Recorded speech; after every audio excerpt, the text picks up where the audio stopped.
Esso have recently rebranded their fuel stations with more lighting and new design, hence the new Synergy brand that's been launched. And the launch party I attended a month ago, where I even got to interview Jensen Button, so that was pretty cool. But we're going to be driving in this car, the Aston Martin V12 Vantage S. And we'll just hop in the car, we filled it up, we'll get on the road, and the first stop, I'll go over the car, tell you a little bit more about it before we get to where we're going to be going first.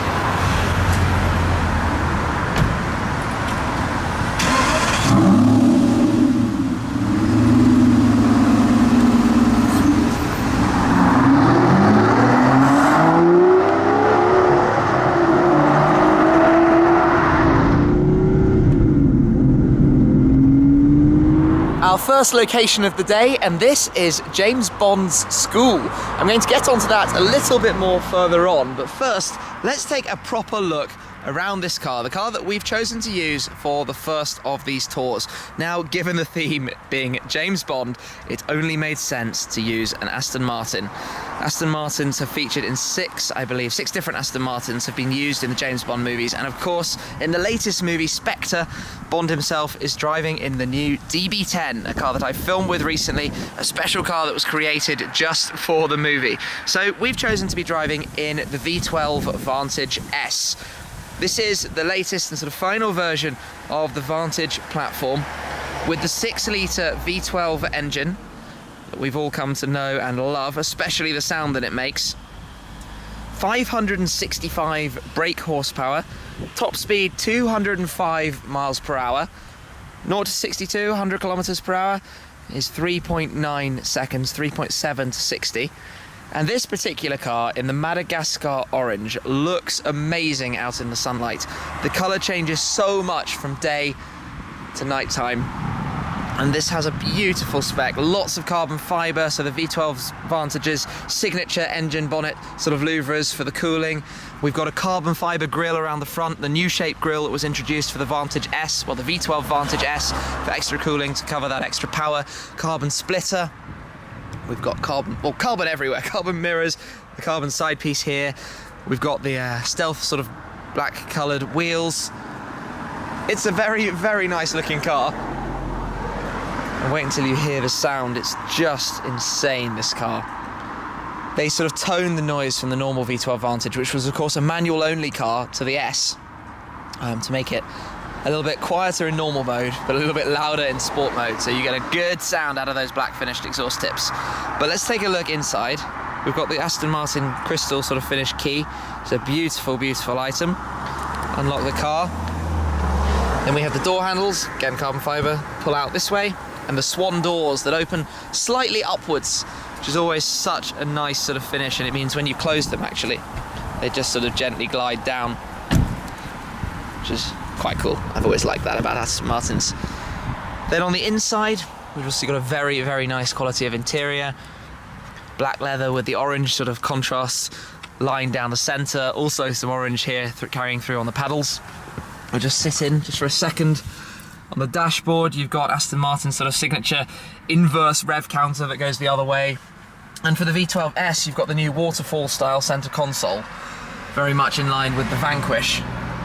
And I think that looks quite nice, all the sort of touch-sensitive buttons that sort of offer you some feedback when you press them as well, which is all very nice.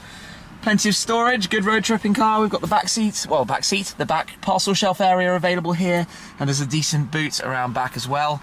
We've got things like the Bang & Olufsen hi-fi system that all just add through and make it a pretty good car to use for this kind of purpose. But one of the best things I think about this car is the noise it makes. So I'm going to fire this up. It's warm because we've already been driving, and let you hear the beast that is within. To do that, you insert the key into the heart here. Pop it in sport mode to open the valve. And check this out.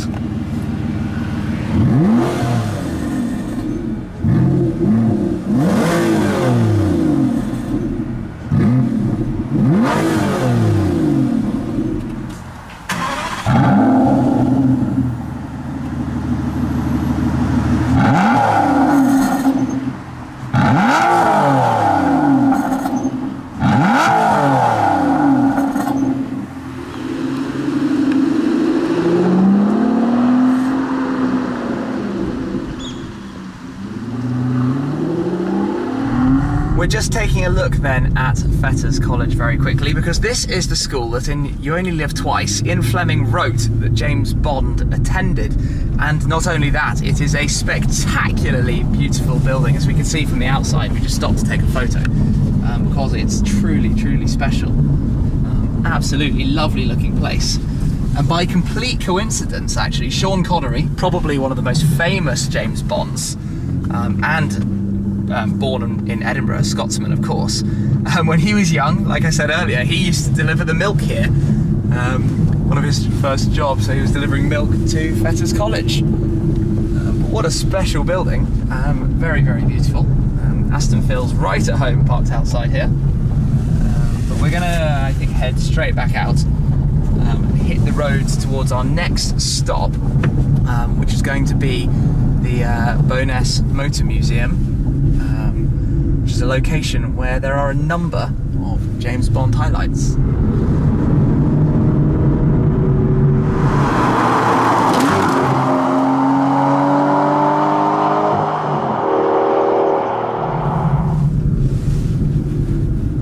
Bowness Motor Museum.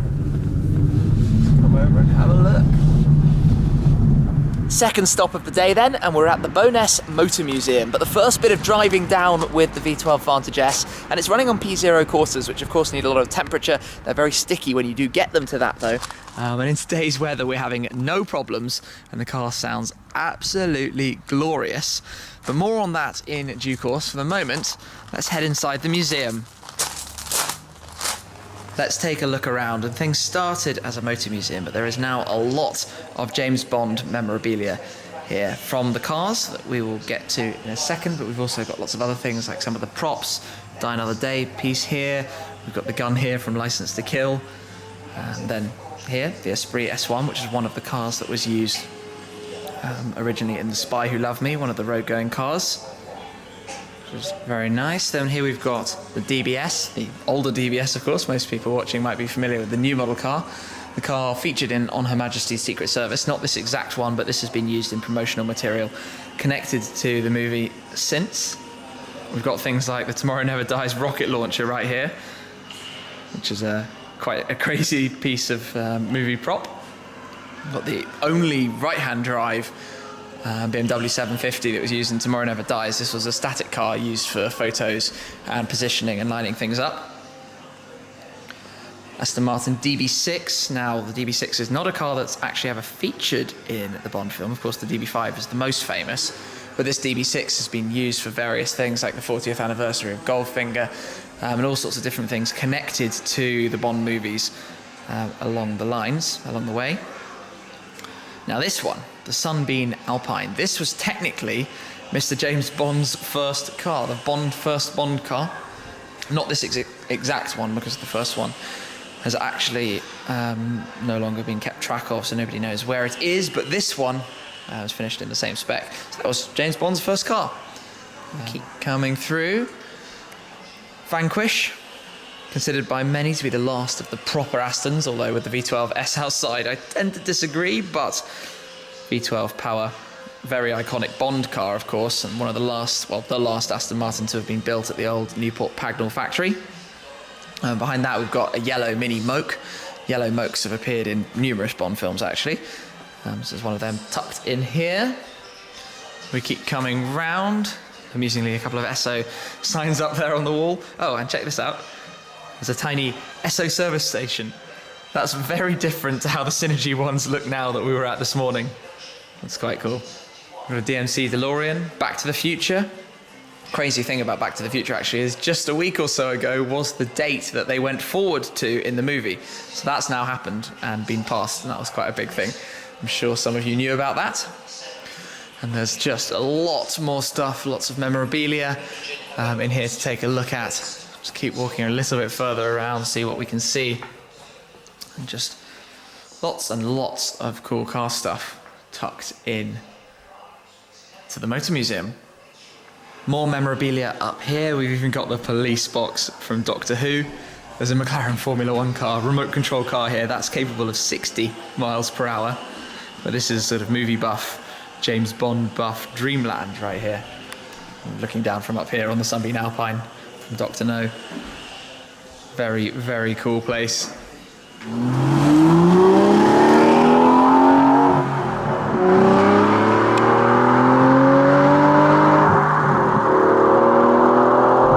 Driving back towards Edinburgh, a little bit of motorway stint, and this car is pretty comfortable and chilled. You have the 7-speed gearbox, so pop it in 7th and away you go. You've got the sport button here, which makes quite a big difference actually to the sounds and acoustics of the car, putting it into the different modes. I'm certainly liking it in sport because then you get the full sort of V12 noise going on. But obviously this is kind of a GT car. It's very comfortable, very nice place to be. We're going to be doing some proper mileage tomorrow and experiencing it properly. Go down through some gears. Let's get... There we go. Sounds nice. I think it's one of the things though with this car, having that semi-automated gearbox rather than the sort of double clutches that you tend to get now, does make it feel a little bit previous generation, but that's where the next sort of gen of Astons is going to be very exciting, seeing what they do. But this might be the last of the V12s. Steering is very nice, because it's still a sort of hydraulic, accurate feel. There's no sort of digital, electronic wizardry at work, so that's pretty nice. I'm looking forward to driving it further and having more sorts of thoughts and opinions to give you, but for this kind of drive, this is a very, very stylish car to be doing it in. And we're just making our way now back towards Edinburgh. In our mini tour around Edinburgh, this place is actually called Hill End. It's the largest dry ski slope in England. And I actually used to come up here back in my university days and come up for the inter-university dry ski slope competitions that were here. So there's a complete coincidence we're driving by right now, but that's quite cool. And as it happens, look, there's an Esso Synergy station right there. That's quite fun, but we don't need any fuel yet. We haven't finished this tank. That's quite cool actually, going past Hill End. Reminds me of the old days when I used to come to Edinburgh. It's fun being back up here for something car related though this time round.